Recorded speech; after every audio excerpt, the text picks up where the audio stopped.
BCCI इसके लिए कोई आवेदन निकालेगी जैसा होता है? क्या और भी लोग इस रेस में शामिल होंगे? अगर शामिल होते तो बात अलग है, वरना अगर ये ट्रांजिशन होता है तो मुझे लगता है कि स्मूथ ट्रांजिशन ही होगा। और द्रविड़ की जहां तक बात की जाएगी, भाई आपको वनडे में नंबर 1 बना दिया उन्होंने, टेस्ट में नंबर 1 बनाया आपको, ऑस्ट्रेलिया के खिलाफ आपको सीरीज जीतने में मदद की।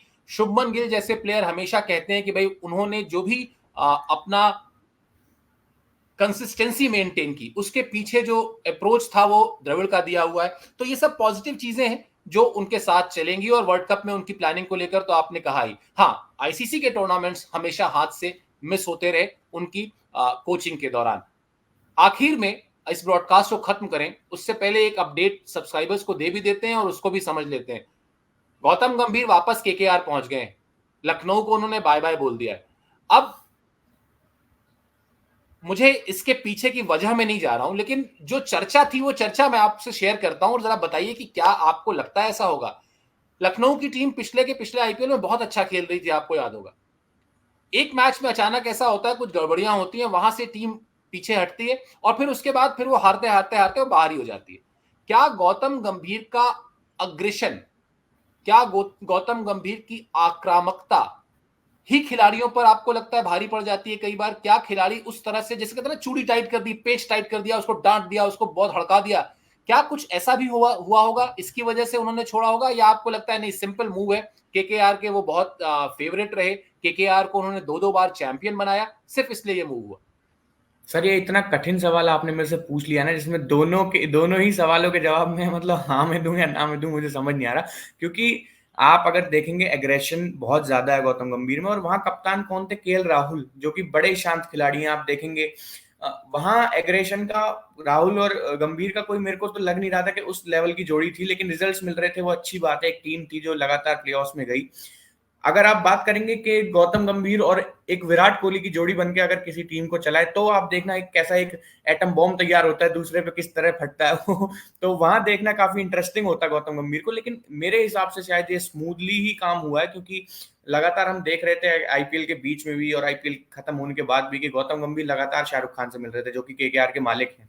और अच्छी खासी एक बॉन्डिंग केकेआर के साथ उनकी रही है, जो मैनेजमेंट है उनका या फिर जो मालिक हैं उनसे भी उनकी अच्छी वो रही है। 2 बार एक टीम को जिताया है, तो एक पर्सनल फीलिंग तो रहती है किसी टीम के साथ रह के। जैसे महेंद्र सिंह धोनी होंगे, अगर आने वाले समय में रिटायर होने के बाद वो आरसीबी के साथ काम करने लग जाए, तो सबको बड़ा झटका लगेगा कि अरे कितनी बड़ी बात है कि जिस टीम को 4-5 बार चैंपियन बनाया, उसे छोड़ के वो आरसीबी के साथ काम कर रहे हैं। लेकिन फिर वही वो लौट के अगर सीएसके के साथ आ जाते हैं, तो हाँ कोई नहीं, उस टीम के साथ उन्हें आदत है, 5 बार खिताब उन्हें जिता चुके हैं। शायद इससे अच्छा मेंटोर या कोच इस टीम को नहीं मिलेगा। सेम शायद वही बात हो सकती है गौतम गंभीर के साथ। केकेआर की टीम पिछले 3-4 साल से अच्छा खासा स्ट्रगल कर रही है। अगर 2021 का फाइनल हम हटा भी दें, तो उस टीम की परफॉर्मेंस उतनी नहीं अच्छी रही है। अभी पिछले आईपीएल में भी आपने देखा, श्रेयस अय्यर को कप्तान बनाया, फिर कौन कहाँ खेल रहा है, हर मैच में ओपनिंग जोड़ी बदल जा रही है, कभी बॉलर्स को बाहर कर दिया जा रहा है। रसल भी उस फॉर्म में नहीं नजर आ रहे हैं पिछले 3-4 साल से, जो कि शायद गौतम गंभीर के अंडर नजर आते थे। और गंभीर अपने प्लेयर्स को बैक करते हैं।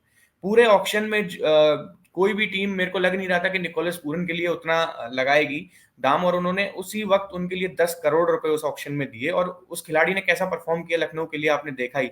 बुरे से बुरे फंसा सा फंसा मैच उन्होंने निकाल के दिया। सेम वैसा ही आंद्रे रसल करते थे जब गौतम गंभीर उस टीम के कप्तान थे। टीम फंसी हुई है, 20-25 गेंदों पे चाहिए 40-45 रन, रसल आते हैं 10-12 गेंदों में ही मैच खत्म करके चले जाते हैं। तो एक अच्छी बॉन्डिंग उस टीम के साथ है। शायद मैं इसीलिए मानता हूं कि वापस इस वजह से ही गंभीर उस टीम के साथ वापस जुड़ गए हैं, और शायद आगे देखने को भी मिले केकेआर, फिर शायद वही केकेआर नजर आए हमें। और अच्छा भी रहेगा सर देखना, इधर एमएस धोनी सीएसके के साथ, विराट कोहली आरसीबी के साथ, उधर रोहित शर्मा एमआई के साथ, और इधर फिर गौतम गंभीर केकेआर के साथ बिल्कुल होने चाहिए। बिल्कुल। और आपने मुश्किल सवाल में जो उदाहरण दे दिया ना, उससे आपने बात साफ कर दी। तो कई बार हम अपने जीवन में भी मुश्किल चुनौतियां आए तो उदाहरण से चीजें सॉल्व कर सकते हैं। आपने धोनी का उदाहरण बहुत अच्छा दिया कि अगर वो आरसीबी के साथ बैठेंगे तो शायद थोड़ा सा आंखों को चुभेगा, लेकिन अगर सीएसके के साथ बैठते हैं तो हमेशा वो बहुत आसानी से पचता है। और गौतम गंभीर केकेआर के लिए क्या है, ये तो दीपेश मैं आपको ऐसे बता सकता हूं कि जब आईपीएल शुरू हुआ, और दूसरा आईपीएल कल भी हम लोग चर्चा कर रहे थे, साउथ अफ्रीका में था, शाहरुख साउथ अफ्रीका में आए थे। उसके बाद ये वही आईपीएल है जहां पर टीम की खबरें लीक होती थी। शाहरुख खान की टीम यानी केकेआर जीती नहीं थी जब तक, तब भी सबसे सबसे पॉपुलर टीम थी आईपीएल की, और आज भी वो बहुत पॉपुलर टीम है, अपने स्टार वैल्यू उसकी बहुत अलग है, और एक से एक खिलाड़ी खिला दिए शाहरुख ने अपनी टीम में, मतलब सौरव गांगुली से लेके सब कुछ उन्होंने झोंक दिया, लेकिन चैंपियन नहीं बनी थी टीम।